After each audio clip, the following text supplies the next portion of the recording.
في الدنيا والآخرة وأولئك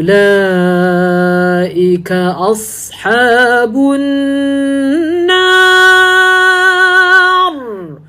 هم فيها خالدون. Ustazah ambil yang pattern yang saya bawa ni sebab saya nak Ustazah buat keluar suara tu sampai buat keluar selapang-lapangnya. Jangan kapit, jangan wa ikhraju ahlihi. Bila terkapit dia akan bunyi dia tak keluar, dia kena lapangkan kan. Wa ikhraju ahlihi minhu akbaru indallah. Lepas وإخراج أهله منه أكبر عند الله. Ustazah kena ambil saya punya tempo. Bukan ambil tempo, ambil hak mula-mula tu. Wa ikhraju ahlihi. Wa ikhraju ahlihi. Dekat ra alif tu panjang. Naik suara. وإخراج أهله منه أكبر عند الله.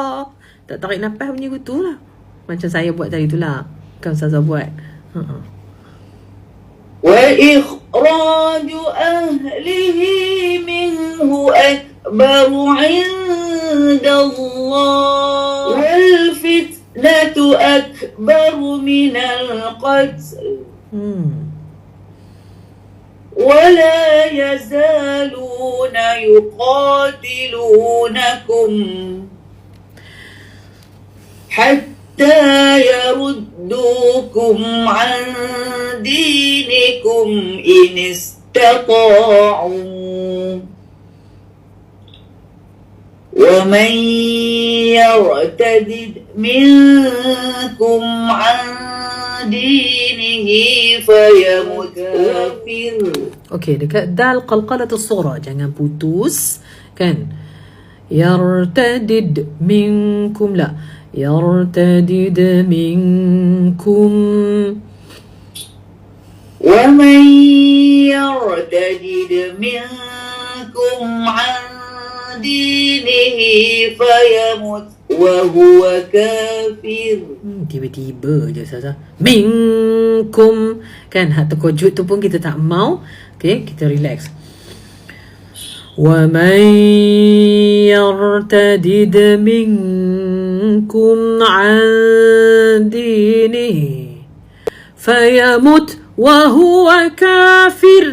Dia mati dan dia kafir. فَأُولَئِكَ حَبِطَتْ أَعْمَالُهُمْ فِي الدُّنْيَا وَالْآخِرَةِ وَأُولَئِكَ أَصْحَابُ النَّارِ هُمْ فِيهَا خَالِدُونَ. Bawa cerita ayat tu Ustazah. Lagu bawa cerita ayat. وَمَنْ يَرْتَدِدْ مِنْكُمْ عَنْ دِينِهِ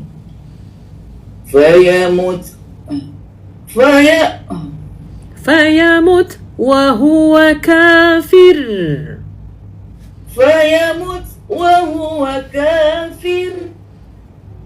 فأولئك حبطت أعمالهم في الدنيا والآخرة وأولئك أصحاب النار هم فيها خالدون. اللهم استر علينا يا الله.